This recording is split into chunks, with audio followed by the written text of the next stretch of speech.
Stop doing this one thing if you want real friends. This is why your friendships aren't working. Hey, what's up, everyone? Today, we're diving into a topic that's going to hit home for a lot of you friendships. Ever wonder why some friendships leave you feeling drained, unappreciated, or just plain lonely? Or why you're always the one reaching out, making plans, or putting in all the effort? Well, there's a reason for that, and it's probably not what you think. Stick around, because we're about to uncover some hidden truths about your friendships that could completely change the way you approach relationships. Trust me, you don't want to miss this. Section 1. The reality check. All right, let's get real for a second. You've probably heard the saying, you are the average of the 5 people you spend the most time with, but have you ever stopped to think about what that really means? The people you choose to surround yourself with say a lot about how you feel about yourself. Yeah, you heard that right. Your circle of friends is like a mirror reflecting your self-worth, your emotional state, and even your deepest insecurities. Let's break it down. Have you ever noticed how some people seem to attract toxic friendships, while others only seem to connect with supportive, positive people? That's no coincidence. The truth is, we subconsciously gravitate towards people who match our inner dialogue, what we believe about ourselves. If deep down you struggle with self-esteem, you might find yourself surrounded by friends who don't value you as much as they should. They might take advantage of your kindness, cross your boundaries, or simply not give back the same energy you're putting into the relationship. Now, don't get me wrong, this doesn't mean it's your fault if someone is treating you poorly. Absolutely not. But it does mean that who you choose to keep around reflects what you believe you deserve. If you're constantly feeling like you're not enough, you might end up in friendships where you're treated like you're not enough. It's a vicious cycle, and it's one that can be really hard to break. Section 2. The hidden blueprint. Here's a secret blueprint to understanding your friendships. If you're always feeling drained, it could be because you're unconsciously using your friendships to fill a void within yourself. Maybe you're giving too much because you're scared of being abandoned, or maybe you feel like you have to earn their love and approval. But let me tell you, that's not a healthy way to build connections. So, stop doing this one thing. Stop overextending yourself to people who don't reciprocate. It's not your job to keep the relationship alive all by yourself. Healthy friendships are a two-way street, where both parties invest in each other equally. You need to ask yourself, am I constantly the one who's reaching out first? Am I the one who's always planning, always giving, always trying to make things work? If the answer is yes, then it's time to reassess. Let's be honest here, friendships should be enriching, not exhausting. If you're always left feeling depleted, you might be giving too much of yourself in a relationship that doesn't deserve it. And I know it's tough to realize this. We all want to believe that our friends appreciate us and care about us as much as we do about them. But sometimes that's just not the case. And that's okay. It's a hard pill to swallow, but it's necessary if you want to build healthier, more balanced relationships. So what can you do? First, recognize your worth. You don't have to overextend yourself to be loved or valued. True friends will appreciate you for who you are, not for what you can do for them. Second, set some boundaries. It's okay to say no. It's okay to put your needs first. And it's definitely okay to walk away from friendships that don't serve you anymore. Section 3. The dark side of friendships. Let's dive deeper into something that's not talked about nearly enough: the dark side of friendships. Have you ever had friends who just don't respect your boundaries? You know the type. They call you when you're busy, they ask for favors when you clearly can't or don't want to help, and they completely disregard your feelings altogether. If this sounds familiar, it's a big red flag, and it's something you need to address sooner rather than later. These so-called friends are testing your ability to set and enforce boundaries. If you allow them to trample over your limits, it says more about your self-esteem than anything else. You have to remember, the most important commitment you have is to yourself, and sometimes that means cutting off those who don't respect you. Let me paint a picture for you. Imagine a friend who always asks you for help, but the moment you need something from them, they're nowhere to be found. Or worse, they make you feel guilty for even asking.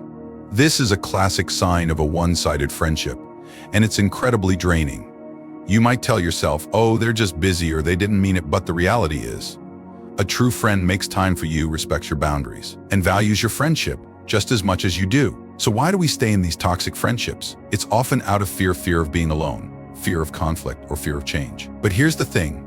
Staying in a friendship that doesn't serve you is way more damaging in the long run than walking away. It chips away at your self-esteem, makes you question your worth, and leaves you feeling more isolated than if you were actually alone. It's time to stop making excuses for people who don't treat you right. You deserve friends who respect your boundaries, who uplift you, and who make you feel valued. If someone isn't doing that, it's time to reevaluate their place in your life. Section 4.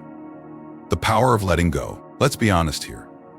Sometimes holding on to old friendships does more harm than good. If you've got toxic friends who've been in your life for years, it might feel impossible to let them go. You might think we've been friends forever, I can't just end it now, or I owe them for all the good times we've had, but ask yourself this. Are these people really adding value to your life? Or are they just reminders of who you used to be? It's okay to outgrow people.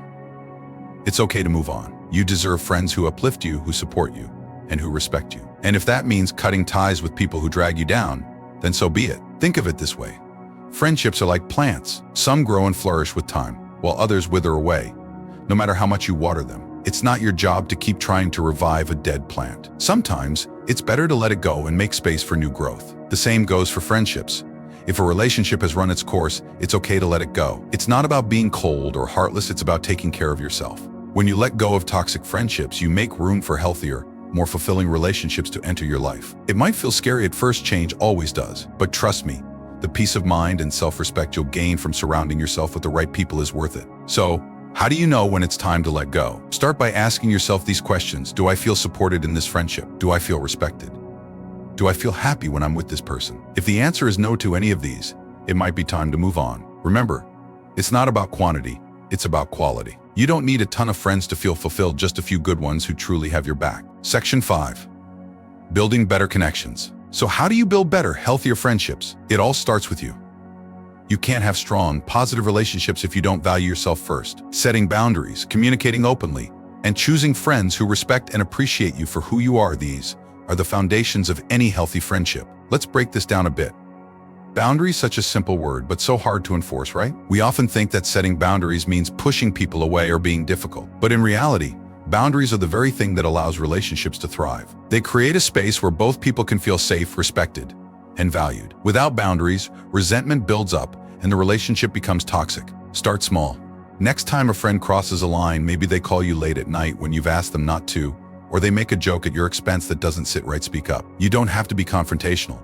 Just be clear and firm. Something as simple as, hey, I'd appreciate it if you didn't joke about that, can go a long way. If they're a true friend, they'll respect your boundary. If not, well, that tells you everything you need to know. Communication is the next key element. How often do we assume that our friends know what we're thinking or feeling? The truth is, no one can read your mind. If something is bothering you, talk about it. If you feel unappreciated, say it. Open, honest communication is the backbone of any strong relationship. It's not always easy, but it's necessary. And finally, choose your friends wisely. This might be the most important point of all. Not everyone deserves a place in your life, and that's okay. It's better to have a few true friends who genuinely care about you than a large circle of acquaintances who don't. Look for people who share your values, who respect your boundaries, and who uplift you. These are the friends who will stand by you through thick and thin, who will celebrate your successes and support you through your struggles. Section 6. The benefits of positive friendships. Let's take a moment to talk about the incredible benefits of positive friendships. When you surround yourself with the right people, it's like a weight is lifted off your shoulders. You feel more confident, more supported, and more capable of facing whatever life throws your way. Good friends are like a safety net. They catch you when you fall, but they also push you to reach higher. Studies have shown that strong social connections can actually improve your health. Yep, having good friends can lower your stress levels, boost your immune system, and even increase your lifespan. But it's not just about quantity, it's about quality. A few deep, meaningful connections can have a far greater impact on your well-being than a large network of superficial friendships. And let's not forget the emotional benefits. Positive friendships can boost your mood, increase your self-esteem, and give you a sense of belonging. They remind you that you're not alone, that you have people in your corner who care about you. And in today's world, where loneliness is becoming more and more common, that's more important than ever. All right, that's a wrap for today's video. I hope this gave you some food for thought about the friendships in your life. Remember, it's not about having a ton of friends, it's about having the right ones. It's about valuing yourself enough to set boundaries, communicate openly, and choose relationships that uplift and support you. If you found this video helpful, don't forget to hit that like button, subscribe for more content like this, and drop a comment below sharing your thoughts. Let's build a community of supportive, genuine connections right here. Until next time, take care of yourself and choose your friends wisely.